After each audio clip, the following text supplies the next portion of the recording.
dari kita tahu bahwa 17 Agustus 1945 adalah hari kemerdekaan Indonesia. Namun, tahukah kamu bahwa 3 hari sebelumnya, bangsa ini berada di ambang kekacauan total? Di balik detik-detik pembacaan teks proklamasi, ada drama politik yang mencekam, ketegangan antara desakan pemuda yang nekat, Jepang yang bungkam, hingga aksi penculikan di dini hari. Ini adalah kisah 72 jam paling mendebarkan yang mengubah takdir Indonesia selamanya.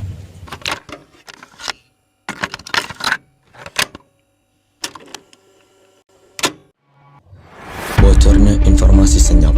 Sultan Syahrir, salah satu tokoh gerakan bawah tanah yang berhasil mendengarkan siaran radio asing atau disebut BBC London yang disembunyikan dari pengawasan militer Kempeitai, Jepang. Berita resmi menyatakan bahwa Kaisar Hirohito telah memutuskan Jepang menyerah tanpa syarat kepada sekutu. Lalu ada analisis kebijakan dan respon golongan muda. Syahrir langsung menemui Muhammad Hatta dan Soekarno yang baru pulang dari pertemuan dengan Jenderal Terauchi di Dalat, Vietnam, untuk mendesak agar proklamasi segera dinyatakan tanpa keterlibatan PPKI atau Panitia Persiapan Kemerdekaan Indonesia. Setelah itu, konflik pemikiran mulai memuncak. Golongan muda menganggap PPKI adalah badan buatan Jepang. Jika mereka merdeka melewat PPKI, sekutu akan menganggap Indonesia sebagai hadiah atau proyek buatan Jepang. Adapun golongan muda, di mana ada Soekarno, Hatta, bersikap hati-hati. Mereka belum mendapat informasi atau konfirmasi resmi dari pihak Tentara Angkatan Darat Jepang di Jakarta dan tidak ingin ada pertumpahan darah. Tak berguna dengan tentara Jepang yang masih bersenjata lengkap. Konfirmasi kekalahan Jepang. Soekarno dan Hatta mencoba mengonfirmasi berita kekalahan tersebut ke kantor penguasa militer Jepang. Namun pihak Jepang bungkam dan terkesan menutupi keadaan karena perintah sekutu tidak menjaga status quo. Lalu rapat kilat pemuda pada pukul 8 waktu Indonesia Barat. Para pemuda dipimpin Khairul Saleh, Wikana, dan Margono lalu berkumpul di lembaga bakteriologi di Jalan Pegangsaan Timur. Mereka sepakat bahwa kemerdekaan adalah hak dan masalah rakyat Indonesia sendiri, bukan hadiah dari negara manapun. Setelah itu, ada detik-detik perdebatan panas pada pukul 10 malam waktu Indonesia Barat. Utusan pemuda, yaitu Wikana dan Darwis, mendatangi kediaman Soekarno. Wikana menuntut agar proklamasi diumumkan esok harinya, tanggal 16 Agustus 1945. Setelah itu ada momen dramatis. Wikana mengancam. Ia mengatakan, jika Soekarno tidak menyatakan proklamasi malam ini juga, besok akan terjadi pertumpahan darah dan pembantaian massal. Lalu Soekarno berdiri marah dan menegaskan bahwa ini leher saya, seretlah saya ke pojok itu dan potonglah malam ini juga, tidak usah menunggu sampai besok. Lalu Hatta turut menimpali dengan tenang namun tegas membela langkah diplomasi Soekarno. Lalu ada keputusan nekat. Rapat pemuda kembali digelar pada pukul 12 malam waktu Indonesia Barat di Cikini 71. Kecewa dengan penolakan Soekarno-Hatta, mereka merancang rencana radikal, yaitu membawa Soekarno dan Hatta keluar dari Jakarta.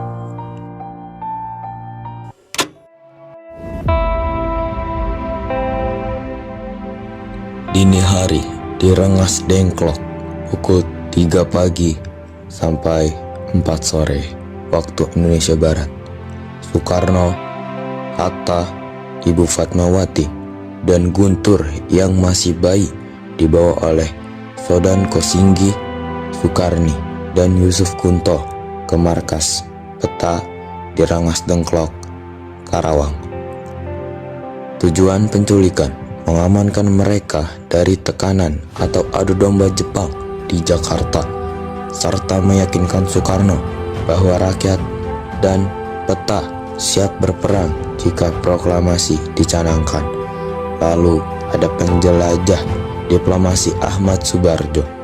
Jakarta gempar karena hilangnya Soekarno dan Hatta. Ahmad Subarjo pada golongan tua melakukan negosiasi dengan Wikana pada golongan muda. Subarjo menjaminkan nyawanya sendiri bahwa proklamasi akan dilaksanakan pada 17 Agustus sebelum pukul 12 siang waktu Indonesia Barat. Akhirnya Soekarno-Hatta diizinkan dijemput kembali ke Jakarta. Setelah itu ada perumusan naskah di rumah Laksamana Maeda pukul 11 malam sampai subuh. Kenapa perwira Angkatan Laut Jepang, yaitu Maeda? Karena rumah ini memiliki hak imunitas diplomasi sehingga aman dari serbuan Angkatan Darat Jepang. Lalu setelah itu ada penyusunan teks. Soekarno menuliskan draft di secari kertas. Ahmad Subarjo menyumbang kalimat pertama, yaitu "Kami, bangsa Indonesia, dengan ini menyatakan kemerdekaan Indonesia." Setelah itu Muhammad Hatta menyumbang kalimat kedua terkait pengalihan kekuasaan secara cermat dan tempo sesingkat-singkatnya. Adapun peran kunci lainnya, yaitu Sayuti Melik, mengetik naskah proklamasi dengan beberapa perubahan kata seperti tempo menjadi tempo, wakil-wakil bangsa Indonesia menjadi atas nama bangsa Indonesia, dan ada DM Dia mengambil dan menyelamatkan naskah asli tulisan tangan Soekarno yang sempat dibuang ke tong sampah.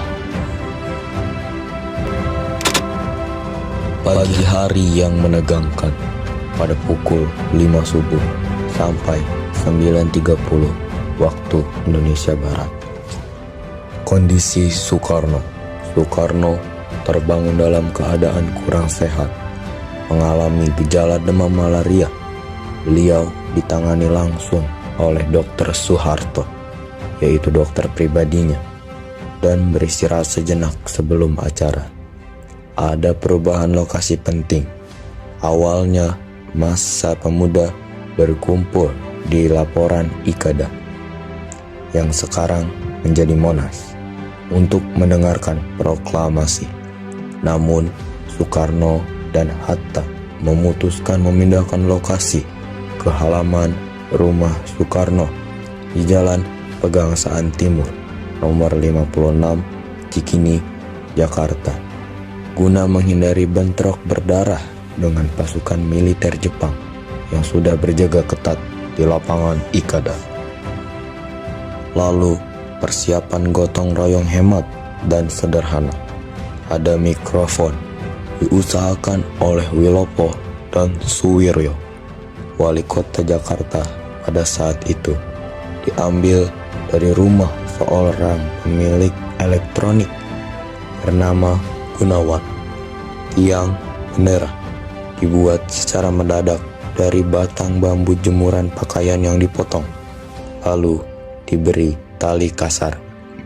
Lalu ada bendera merah putih dijahit tangan langsung oleh Ibu Fatmawati beberapa hari sebelumnya dari 2 helai kain putih katun dan kain merah berbahan tenda atau soto yang diperoleh dari perwira Jepang bernama Shimizu melalui Suhu. Lalu pembacaan teks proklamasi pada pukul 10 siang waktu Indonesia Barat. Pengibaran bendera Sang Merah Putih Pertama, ada 3 sosok pengibar bendera. Yang pertama, Latif Hendraningrat sebagai komandan pengibar. Beliau seorang prajurit peta, pembela tanah air, berkeahlian militer. Beliau mengenakan seragam peta lengkap dan bertugas memimpin serta menarik tali bendera. Yang kedua, ada Suhud Sastro Kusumo sebagai pembawa atau pembentang bendera. Beliau adalah angkatan muda atau barisan pelopor. Beliau yang bertugas membentangkan kain bendera sebelum ditarik ke atas tiang.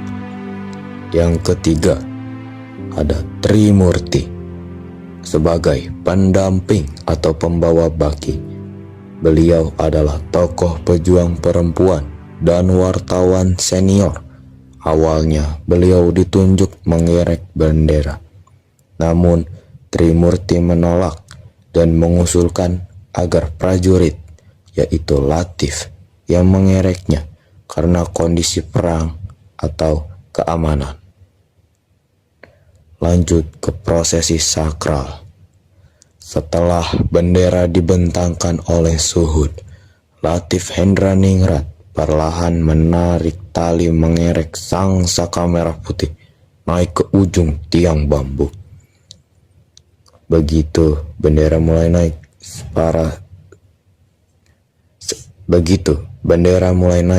secara spontan, seluruh hadirin yang hadir menyanyikan lagu Indonesia Raya ciptaan Waguf Rudolf Supratman secara akapela. Isak tangis haru dan teriakan merdeka pecah saat kain merah putih berkibar penuh di udara Jakarta. Lanjut ke penutupan acara singkat pukul 10.30 siang waktu Indonesia Barat. Wali Kota Suwiryo memberikan pidato penutup, mengingatkan warga untuk tetap waspada karena pertarungan mempertahankan kemerdekaan baru saja dimulai. Acara selesai dalam waktu kurang dari 45 menit, namun dampaknya mengubah takdir bangsa Indonesia selamanya. Hanya butuh waktu kurang dari 1 jam pada pagi 17 Agustus 1945 untuk menyatakan kita merdeka. Tapi ada 72 jam drama, perdebatan, penculikan, dan pertaruhan nyawa yang terjadi di baliknya. Kemerdekaan Indonesia bukan pemberian Jepang, bukan pula belas kasih sekutu. Kemerdekaan ini adalah buah dari keberanian pemuda yang mendesak, kebijaksanaan para golongan pemuda dan golongan tua yang berdiplomasi, dan persatuan seluruh elemen bangsa. Dirgahayu Republik Indonesia.